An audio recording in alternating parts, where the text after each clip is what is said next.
ఆత్రం పెళ్ళికొడుకు 12వ భాగం. ఏంట్రా అలా ఉన్నావు? డాడీ ఏమైనా క్లాస్ స్పీకరా అని కాశీ నుంచి ఫోన్లో కొడుకు సుధీర్ని అడిగింది భవాని. ఆవిడ ఏం మాట్లాడుతున్నా, కాశీలోని విశేషాలు చెప్తున్నా, అన్నిటికీ ముభావంగా ఊకొడుతున్న సుధీర్ ధోరణిని గ్రహించి కారణమేంటా అని తెలుసుకోవడానికి అడిగింది ఆవిడ.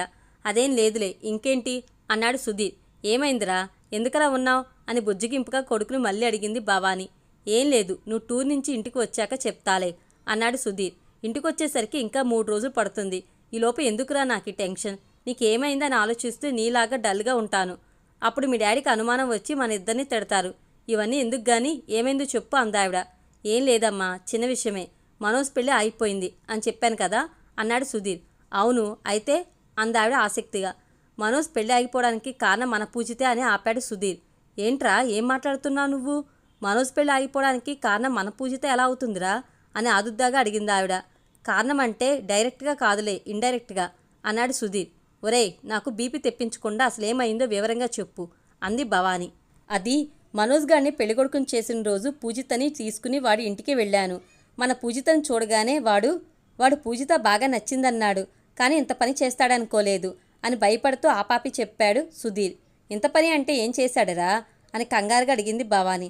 అంత కంగారు పడాల్సిందేం లేదులేమ్మా, పెళ్ళి అయిపోవడం కోసం వామిటింగ్స్ అయ్యేలాగా మందేదో తీసుకున్నాడు. వాంతులే స్పృహ తప్పి పడిపోతే హాస్పిటల్కి తీసుకెళ్ళాం.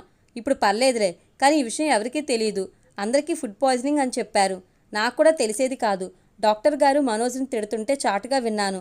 ఆ మనోజ్ గారిని చూడడానికి ఇదేమో హాస్పిటల్కి వచ్చింది. వాడేమో చెల్ల అయితే ఐ లవ్ యూ చెప్పాడంట అంటూ జరిగిన దాన్ని 3 ముక్కల్లో చెప్పాడు సుధీర్. ఛీ, అదేం పాడు బుద్ధిరా వాడికి. పెళ్ళంటే ఆట అనుకుంటున్నాడా? వాడి సెల్ నంబర్ ఇవ్వు, గట్టిగా గడ్డి పెడతాను అని కోపంగా అంది భవాని. ఇప్పుడు ఫోన్లో ఏం వద్దులేమ్మా, నువ్వు వచ్చిన తర్వాత చూద్దాం. ఈ విషయం డాడీకి బాబాయ్కి ఏం చెప్పకు, మళ్ళీ వాళ్ళక్కడ అప్సెట్ అవుతారు అన్నాడు సుధీర్. సరే చెప్పనులే, ఇంతకీ పూజిత ఎలా ఉంది అని అడిగింది భవాని. దానికేంటి, బాగానే ఉందిలే అని చెప్పాడు సుధీర్. అదేంట్రా అలా నిర్లక్ష్యంగా చెప్తావు? ఇందులో అదేం చేసిందని నీ ఫ్రెండ్ మీద చూపించాల్సిన కోపం దాని మీద చూపిస్తున్నావా అని మందలిస్తున్నట్లుగా అందావిడ. అదేం కాదులేవే, ఇందులో దానిది తప్పుంది. వాళ్ళ నాన్నకి లాగే ముంగిలా ఉండి పీక మీదకు తెచ్చుకుంది. మనోజ్ గారి లైఫ్ని స్పాయిల్ చేసింది. అటు వాడి పెళ్ళి ఆగిపోయింది.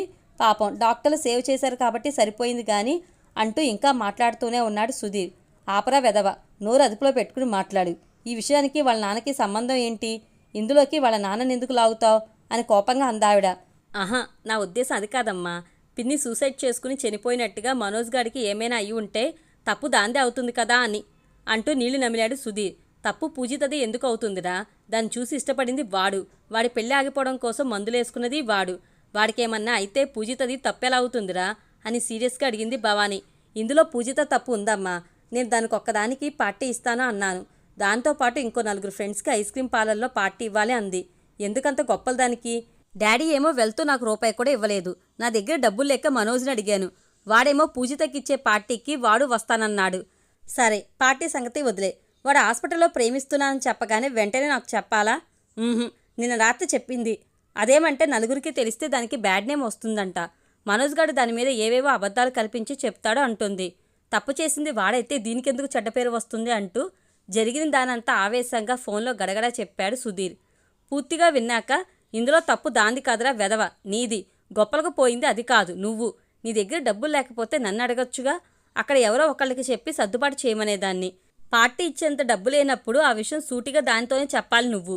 అదేమన్నా బయట పిల్ల అర్థం చేసుకోకపోవడానికి చెల్లాయి ముందు అనవసర ప్రెస్టేజ్కి పోయి అంతా దాని నెత్తికి చుట్టింది నువ్వు అంటూ గట్టిగా కేకలేసింది ఆవిడ. నేను అడుగుదామనే అనుకున్నాను, కానీ వచ్చే నెలలో పీడబ్ల్యూడీ గ్రౌండ్లో పెట్టబోయే ఆర్ట్స్ గ్యాలరీకి అయ్యే ఖర్చు నువ్వే ఇవ్వాలిగా అంటూ నీళ్లు నమిలాడు సుధీర్. అయినా తప్పులన్నీ నువ్వు చేసి అది నీతో వెంటనే చెప్పలేదంటున్నావా? చెప్పిన తర్వాత మాత్రం ఏం చేశావురా నువ్వు అని నిలదీసింది సుధీర్ తల్లి భవాని. తల్లి అడుగుతుంటే జవాబు చెప్పలేక నిశ్శబ్దంగా ఉండిపోయాడు సుధీర్. జరిగిన దాంట్లో తన తప్పు ఉందని తెలుసుకున్నాడు. అందుకే వాటిని తరచి చూసుకుంటూ మౌనంగా ఉండిపోయాడు. తప్పు చేసింది మీ ఫ్రెండ్స్ ఇద్దరు. ఇందులో ఇరుక్కుపోయింది అది. ఇప్పటికైనా మించిపోయిందేం లేదు. మనోజ్కి ఓ బామ్మ ఉంది కదా, ఆవిడంటే వాడికి చాలా భయం అంటుంటావుగా. మనోజ్ ఇంటికి వెళ్ళి ఆ బామ్మతో జరిగింది మొత్తం వివరంగా చెప్పే, అర్థమైందా? వెంటనే ఆ పని చూడు అని ఆజ్ఞ జారీ చేస్తున్నట్టుగా చెప్పింది భవాని. తల్లి చెప్పింది వినగానే సుధీర్ గుండె గుబేలుమంది. మనోజ్ వాళ్ళ బామ్మంటే మనోజ్కే కాదు, సుధీర్కి కూడా భయమే. పిల్లి మెళ్ళో గంట కట్టడం ఎలా అన్నట్టుంది కర్పూర కళాదేవికి విషయం చెప్పడం అంటే.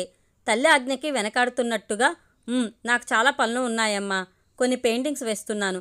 అవి ఇంకా ఒక ఆర్డర్లోకి రాలేదు. పోనీ పూజితని పంపించి జరిగిందంతా మనోజ్ వాళ్ళ బామ్మతో చెప్పేయమని చెప్పనా అని తాను తప్పించుకుందామని చూస్తూ అన్నాడు సుధీర్. నోర్మీ గాడిద, సిగ్గు లేకపోతే సరి. తప్పు చేసిందేమో మీరిద్దరూ. ఇప్పుడు పూజితని దోషిలా ఆ పెద్దావిడ ముందు నిలబెడతావా? నీకెప్పుడు వీలు కుదిరితే అప్పుడే వెళ్ళు. ఆవిడతో జరిగిందంతా చెప్పి మనోజ్ని మా చెల్లి పూజిత జోలికి రావద్దని చెప్పి గట్టిగా గడ్డి పెట్టమను అని ఆవేశంగా చెప్పింది భవానీ. అలాగే అమ్మా అని నీరసంగా అన్నాడు సుధీర్. ఇంకో మాట, ఒక తప్పు జరిగిందంటే దానికి ఏ ఒక్కరో కారణం కాదు, రెండు వైపులా తప్పొప్పులుంటాయి. నా చెల్లెలి విషయంలో జరిగిన దానికి వాళ్ళ ఆయన రాఘవ కూడా ఒక కారణం కావచ్చు. అలాగని నా చెల్లి తప్పు చేయలేదంటే నేను ఒప్పుకోను. వాళ్ళిద్దరు సంసారపు గొడవల్లో పిన్ని ఆత్మహత్య చేసుకుని చనిపోయింది కాబట్టి అందరి సానుభూతి పిన్ని వైపు ఉండడం సహజం. అంత మాత్రాన పిన్నిది తప్పేం ఉండదు. బాబాయ్ ముంగిగా ఉండే శాడిస్ట్ అని మీ నాన్నలాగే నువ్వు అపోహలు పెంచుకోకు అంటూ కొడుకుని గట్టిగా మందలించింది భవానీ. తల్లి మాటలకి కిక్కురు మనకుండా ఉండిపోయాడు సుధీర్. ఉంటానింకా, మీ నాన్న వస్తున్నట్టున్నారు అంది భవానీ. ఓకే బాయ్ అమ్మా అన్నాడు సుధీర్. నిఫ్టీ ఇన్స్టిట్యూట్లో ఫ్యాషన్ డిజైనింగ్ క్లాస్లోకి వచ్చిన ఫ్యాకల్టీ నిన్నటి క్లాస్లో హైనెక్ బ్లౌజ్ డిజైనింగ్ చూశారు కదా, ఈరోజు అంటూ పాట మొదలు పెట్టబోయే ముందు దాని గురించి చెప్పబోతున్నాడు. వెంటనే అబ్బాయిల వైపు నుంచి ఈరోజు శారీ డిజైనింగా సార్ అన్నారెవరో. ఫ్యాకల్టీతో పాటు మిగిలిన స్టూడెంట్స్ ఆ మాట వినిపించిన వైపు చూశారు. శారీ డిజైనింగా? ఎవరా మాట అన్నది అంటూ ఒక్కొక్క మగ స్టూడెంట్ని పట్టి చూస్తూ అడిగాడు ఫ్యాకల్టీ. మామూలుగా అందరితో పాటు తల తిప్పి చూసిన పూజితకి మగవాళ్ల వరుసలో వెనక బెంచిలో కూర్చున్న మనోజ్ కనిపించాడు. అంతే, షాకే తలంతా వెనక్కు తిప్పి కళ్ళు పెద్ద చేసి చూసింది. మనోజ్ తన కోసమే ఈ క్లాస్కి వచ్చాడని అర్థమైంది ఆమెకి. ఆ డైలాగ్ అన్న గొంతు కూడా అతనిదేనని పోల్చుకుంది పూజిత. వచ్చినవాడు సైలెంట్గా ఉండక తెలియని దాంట్లో తలదొచ్చడం ఎందుకు, ఈ తిక్క డైలాగులెందుకు అనుకుంటూ ఎర్రగా చూసింది అతని వంక. ఫ్యాకల్టీ మనోజ్ని చూసి నొసలు చిట్లించి, ఎవరది? నువ్వు నా క్లాస్ స్టూడెంట్వా? నిన్న ఎస్టర్డే క్లాస్లో చూడలేదే, నిన్నే స్టాండప్ అని చూపుడు వేలుతో లేవమన్నట్టు చూపించాడు. కోర్సు మొదలైపోయాక కొత్త స్టూడెంట్స్ని జాయిన్ చేసుకోము అన్నా కూడా బతిమాలి పూజిత ఇక్కడ జాయిన్ అయిందన్న ఒకే ఒక కారణంతో డబల్ ఫీజు కట్టి మరీ ఈ ఫ్యాషన్ డిజైనింగ్ క్లాస్లో చేరాడు మనోజ్. ఫ్యాకల్టీ గుచ్చి చూస్తూ నుంచోమనేసరికి నిదానంగా పక్క స్టూడెంట్స్ వంక చూస్తూ లేచి నుంచుని, న్యూ స్టూడెంట్ని సార్ అని అన్నాడు మనోజ్. న్యూ స్టూడెంట్వా? శారీ డిజైనింగ్ అంటే అంత ఇంట్రెస్టా బాబు అని వెటకారంగా తల ఊపుతూ అడిగాడు ఫ్యాకల్టీ. ఏం జవాబు చెప్పాలో తెలియక ఫ్యాకల్టీ వంక చూసి నీళ్లు నములుతూ, అదే సార్, ఆ శారీ షేప్స్ అవి చాలా ఉంటాయి కదా సార్ అని గాల్లో రెండు చేతులతో అమ్మాయి ఆకారంలో వంపులు తిప్పుతూ అన్నాడు మనోజ్. మనోజ్ మాటలు వింటూ అతని సైకిల్ చూడగానే క్లాస్లో ఉన్న వాళ్ళందరూ కిసుక్కుని నవ్వారు. సైలెన్స్ అని స్టూడెంట్స్ అందరినీ గట్టిగా గసిరి, ఏంటి ఫండమెంటల్స్ తెలుసుకోకుండానే నేనేం చెప్పబోతున్నానో గెస్ చేసి అడిగేస్తున్నావా అని వ్యంగ్యంగా అడిగాడు ఫ్యాకల్టీ. క్లాస్లోని వాళ్ళందరూ మళ్ళీ గొల్లుమన్నారు. తలదించుకుని పక్కచూపులు చూస్తూ పూజిత కూడా నవ్వుతుందా అన్నట్టు ఆమె వంక చూశాడు మనోజ్. అతను చూడగానే గబుక్కున ముఖం పక్కకు తిప్పేసుకుని నోటికి చెయ్యి అడ్డు పెట్టుకుని నవ్వుకుందామే. ఆమె బొగ్గలు పక్కకి సాగడం చూసి పూజిత నవ్వుతున్నట్టుగా అర్థమైంది మనోజ్కి. అటు కాదు బాబు, ఇటు చూడు. ఫ్యాషన్ డిజైనింగ్ అంటే మనం క్లాత్ తయారు చేయం, క్లాత్ని కత్తిరించి షేపులు తెస్తాం. శారీకి షేపులుండవు, ఒంటికి చుట్టిన తర్వాత షేప్ వస్తుంది. ముందు క్లాసుల్లో ఏం చెప్పానో తెలుసుకుని ఎవరి నోట్స్ అయినా తీసుకుని అవి స్టడీ చేసిన తర్వాత నా క్లాస్కి రా అని గద్దిస్తూ చెప్పాడు ఫ్యాకల్టీ. ఫ్యాకల్టీ మాటలను ఏమాత్రం తలకెక్కించుకోకుండా మళ్ళీ పూజిత వంక చూస్తూ కుర్చీలో కూర్చోబోయాడు మనోజ్. నేను చెప్పింది అర్థం కాలేదా? Please get out from my class అని గట్టిగా అరిచాడు ఫ్యాకల్టీ. ఆయన కేకలేస్తున్నందుకు కాక క్లాసులోంచి వెళ్ళిపోతే పూజితను చూడలేను అన్నందుకు దిగులుగా పూజిత వంక చూస్తూ క్లాస్ రూమ్లో నుంచి బయటకు నడిచాడు మనోజ్. ముందు వరుసలో కూర్చున్న పూజిత వెళ్ళిపోతున్న మనోజ్ వంక చూస్తూనే ఉంది. ఆమె కళ్ళ ముందు పెళ్లికొడుగ్గా ఉన్నప్పటి అతని రూపం మిదిలింది. దాని వెంట ఆ రోజు రాత్రి తాను భయంతో అతన్ని గుద్దుకుని అతన్నే హత్తుకుపోవడం, ఆ మరుక్షణమే మనోజ్ తన్ని గట్టిగా కౌగిలించుకుని గాఢంగా ముద్దాడడం అన్నీ వెంటనే గుర్తొచ్చాయి ఆమెకి. ఓ చిత్రమైన స్పందన ఆమె గుండె వేగాన్ని పెంచింది. మనోజ్ తన కోసమే ఈ క్లాస్లో జాయిన్ అవ్వడం ఆమెకి ఆశ్చర్యంతో పాటు ఓ మూల ఆనందాన్ని కలిగిస్తుంది. కళ్యాణ తిలకం పెట్టుకుని ఉన్న మనోజ్ అందమైన ముఖం తన్ని చుట్టుకున్నప్పుడు అతని నుంచి వచ్చిన గంధం, పసుపు, కస్తూరి గమ్మత్తైన పరిమళం, తన పెదవుల్ని బలంగా అదిమేసిన అతని పెదవుల మెత్తని స్పర్శ అన్నీ ఆ రోజుటి కంటే గాఢంగా అనిపిస్తూ ఆమె మెదడుని పూర్తిగా ఆక్రమించుకున్నాయి. ఆ తలపుల్లో మునిగిపోయిన పూజిత మనోజ్ క్లాస్ బయటకు వెళ్ళిపోయిన తర్వాత ఫ్యాకల్టీ చెప్తున్న పాఠంలో లీనం కాలేకపోయింది. సాయంత్రం 5 గంటలకు క్లాస్ పూర్తవడంతో అమ్మయ్య అనుకుంటూ క్లాస్ రూమ్లో నుంచి మిగిలిన స్టూడెంట్స్తో పాటు బయటకు వచ్చింది పూజిత. బయట మెట్ల దగ్గర కాలు కాలిన పిల్లిలా అటు ఇటు తిరుగుతున్నాడు మనోజ్. కాంపౌండ్ మెట్లు దిగుతూ మనోజ్ని చూసి, ఇంకా ఇక్కడే ఉన్నాడా అని ఆశ్చర్యపోయింది పూజిత. అయినా అవేమీ పైకి కనిపించనివ్వకుండా మొహాన్ని గంభీరంగా పెట్టి వడివడిగా ముందుకు అడుగులు వేసిందామె. మనోజ్ కూడా అదే వేగంతో పూజితని ఫాలో అవుతూ హాయ్ పూజిత, ఎలా ఉన్నావు అని నవ్వుతూ ఏమీ ఎరగని వాళ్ళ పలకరించాడు. సీరియస్గా అతని వైపు చూసి ముందుకెళ్ళబోయిందామె. పూజిత ఆగు అని పిలిచాడు మనోజ్. ఆగి వెనక్కి తిరిగి ఏంటన్నట్టుగా చూసిందామె. ఆ రోజు హాస్పిటల్లో ఐ లవ్ యూ చెప్పాను కదా, దానికి రిప్లై ఇవ్వకుండా వెళ్ళిపోయావేంటి అని దబాయింపుగా అడిగాడు మనోజ్.